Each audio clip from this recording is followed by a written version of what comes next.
Tamil Nadu டெம்பிள்.net channel பார்வையாளர்களுக்கு வணக்கம். 2024 ஆண்டு கார்த்திகை தீபம் எப்பொழுது, தீப தினத்தன்று விளக்கு ஏற்றும் முறை, கார்த்திகை விரதம் மேற்கொள்ளும் முறை, விரதத்தை நிறைவு செய்யும் முறை, விரத பலன்கள், பழைய அகல் விளக்கில் தீபம் ஏற்றலாமா, இது போன்ற உங்கள் கேள்விகளுக்கான பதில்களை இந்த காணொலியில் நம்ம பார்க்கலாம். 2024 ஆண்டு கார்த்திகை தீப திருநாள் டிசம்பர் 13ஆம் தேதி வெள்ளிக்கிழமை அன்று வருகிறது.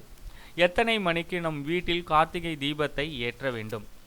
திருவண்ணாமலை மலை உச்சியில் தீபம் ஏற்றப்படுவதை கணக்கில் கொண்டு நம் இல்லத்தில் தீபத்தை ஏற்றலாம். திருவண்ணாமலையில் சரியாக மாலை 6 மணிக்கு மகா தீபம் ஏற்றப்படும். அதற்கு பிறகு 6 மணிக்கு மேல் நம் இல்லத்தில் தீபத்தை ஏற்றலாம்.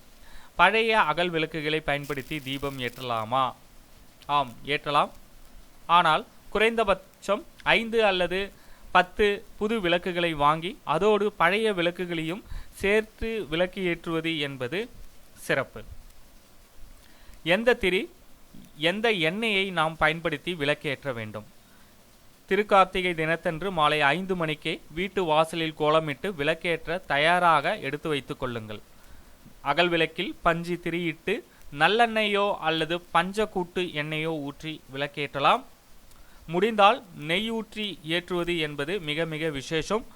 முடிந்த அளவுக்கு ஒரு விளக்கிலாவது நெய் விளக்கு ஏற்றுங்கள். வீடுகளில் எத்தனை தீபங்களை ஏற்ற வேண்டும்?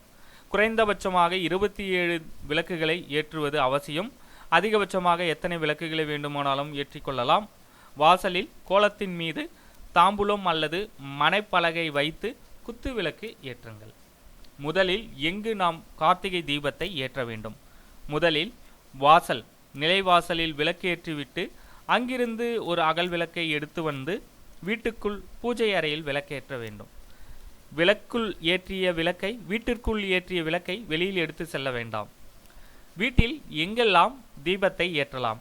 படுக்கையறை, சமையலறை, கழிவறை என வீட்டின் அனைத்து இடங்களிலும் தீபத்தை ஏற்றுவது சிறப்பு.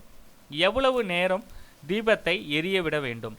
வாசலில் வைத்துள்ள குத்து விளக்கு குறைந்தபட்சம் 30 நிமிடங்கள் எரிந்தால் போதுமானது. அதற்கு பிறகு அதை வீட்டின் பூஜை அறைக்குள் எடுத்து வைத்து விடலாம். வீட்டின் மற்ற இடங்களில் அல்லது அறைகளில் ஏற்றிய விளக்குகள் முழுவதுமாக எரிந்து தானாக குளிரும் வரை நீங்கள் விட்டுவிடலாம். எத்தனை நாட்கள் இந்த தீபத்தை ஏற்ற வேண்டும்?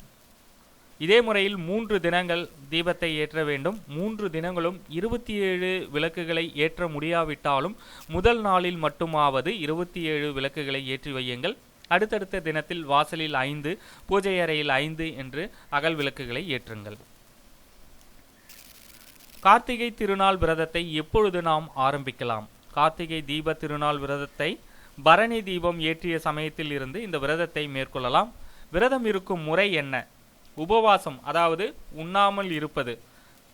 நாள் முழுவதும் சாப்பிடாமல் இருக்க முடியாதவர்கள் பால் பழம் மட்டுமாவது எடுத்துக்கொள்ளலாம். திருக்கார்த்திகை தினத்தன்று நாள் முழுவதும் உபவாசத்துடன் மௌன விரதம் இருப்பதும் மிக மிக சிறப்பு. இந்த விரதத்தை எப்பொழுது நிறைவு செய்வது? நாள் முழுவதும் நீங்கள் விரதம் இருந்து மாலையில் தீபம் ஏற்றி கார்த்திகை பொறி, வெற்றிலைப்பாக்கு, பழங்கள் நைவேத்தியமாக வைத்து வழிபடுங்கள். அதற்கு பிறகு உபவாசம் மற்றும் மௌன விரதத்தை நீங்கள் நிறைவு செய்து கொள்ளலாம். இந்த விரதத்தை எப்படி நிறைவு செய்வது என்றால், அண்ணாமலையானுக்கு அரோகரா, ஓம் நமச்சிவாயா என்று சொல்லி இந்த விரதத்தை நிறைவு செய்து கொள்ளுங்கள். இரவில் எளிமையான உணவை மட்டும் எடுத்துக்கொள்ளுங்கள். இந்த விரதம் மேற்கொள்ளும் போது என்னவெல்லாம் செய்யக்கூடாது? மௌன விரதம் இருப்பவர்கள் எழுதி காட்டியோ சைகை மொழியிலோ பேசக்கூடாது. நாள் முழுவதும் சிவ சிந்தனையில் மட்டுமே உங்கள் எண்ணம் இருக்க வேண்டும். விளக்கை வாயால் ஊதியோ கைகளால் அசைத்தோ அணைப்பது கூடாது. பூஜை அறையில் விளக்கு ஏற்றிவிட்டு வாசலில் ஏற்றக்கூடாது. என்ன மந்திரங்கள், பாடல்களை பாராயணம் செய்ய வேண்டும்? சிவபுராணம், திருநீற்றுப்பதிகம், திருப்புகழ், திருவண்ணாமலைக்கே உரிய பதிகங்கள் ஆகியவற்றை இந்த நாளில் பாராயணம் செய்வது என்பது மிக மிக விசேஷம். மௌன விரதம் இருக்கும்போது நீங்கள் தவறுதலாக பேசிவிட்டால் என்ன செய்யலாம்? மௌன விரதம் இருப்பவர்கள் தன்னையும் அறியாமல் ஏதாவது தவறுதலாக பேசிவிட்டால் விரதத்தை பாதையிலேயே விட்டுவிடாமல் நமச்சிவாயா என்று சொல்லிவிட்டு மீண்டும் இந்த விரதத்தை மேற்கொள்ளுங்கள். இந்த கார்த்திகை விரதத்தை மேற்கொள்வதால்